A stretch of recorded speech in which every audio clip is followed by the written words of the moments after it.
Hello. We're going to be doing a little bit of work here today on some posture. And posture, it's one of those things, it's so unique to us.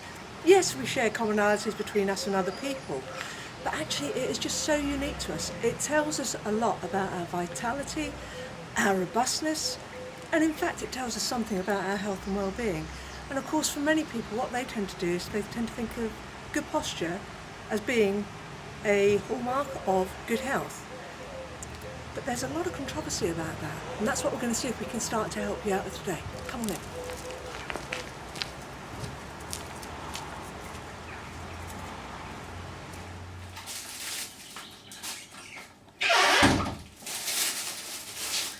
Yeah, so I was starting to say to you about this issue about posture and about how it can be used to help support health and well-being.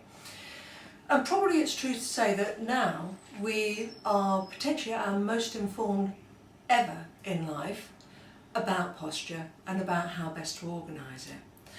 And despite that, despite the amount of commonly available advice, it seems that an awful lot of people don't take care of their posture until or unless they need to. So that usually means when they've dropped into some kind of trouble, they're getting pain, difficulty in movement, something of that order. When it comes to the term good posture though, there are a couple of issues even within the words. So there's degrees of disagreement about exactly what the word posture means. And for many people they seem to regard it as being something static. So you'll find that quite a lot of the advice will advise you to get into a certain position, to almost stack different things to achieve that good position, so said. And then the general inference, if not direct instruction, is to stay in that position. And that's where we start to get away from the possibility of posture being health supportive, because many of those factors take you further away from health.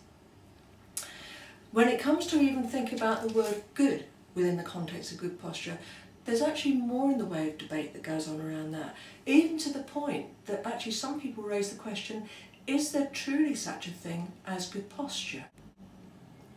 So, in our particular system, where we're looking at the notion about efficient movement, then what we're always looking to do is to both give people baseline information that is truly going to be health supportive for their general posture, and to look after their more local problem areas, and to really build the whole process so that it becomes supportive of any other therapy that the person may be going through, any fitness program, so that it gives us much of an all-round support that can be achieved within posture anyway.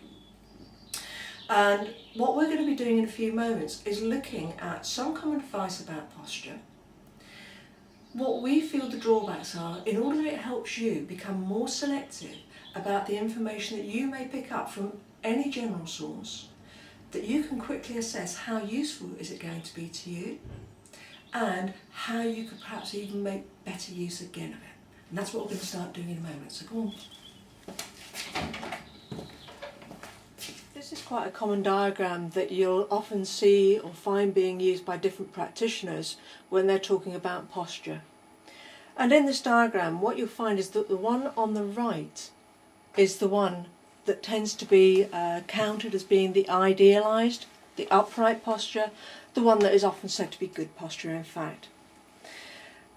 By contrast, the one on the left is often said to be bad posture, but again there are various other points that had to be taken into consideration about that, because in essence that isn't quite true. And from what I'm already saying, you know that it has the potential to mislead in various ways if we try to call these good and bad. One of the ways it can mislead is to suggest that better posture can only be upright, and yet for some people they can be encouraged to get too far upright with ill consequences for their health and well-being. And although most people would agree that moving towards the upright position will generally be more health supportive, by looking at diagrams such as this, it can often encourage people to take a piecemeal approach to organising their posture. In the last few weeks, what my colleague and I have done is taken time out to review a series of commonly available advice from reputable practitioners, professional bodies, and the internet, on the basis that these three areas probably form the most likely points that people will use to gain advice about posture. We've found 8 points of information that consistently came up, generally in the same form, a series of instructions, and generally in the same order too, to encourage people to achieve the idealised upright posture. What we're going to do in a moment is to demonstrate to you the effects of this, and you might find some of the effects of these different ways of achieving postural change quite surprising. What we'll also do is to show you our preferred way of encouraging people how to begin to adjust their posture. And in a moment my colleague is going to take over the description of the 3 different postures. And the only other bit of information you should know is that in each situation the person has been told not to move or do anything that will take her beyond any limitations she may have, and to request that she does not move into any form of tension, discomfort or pain.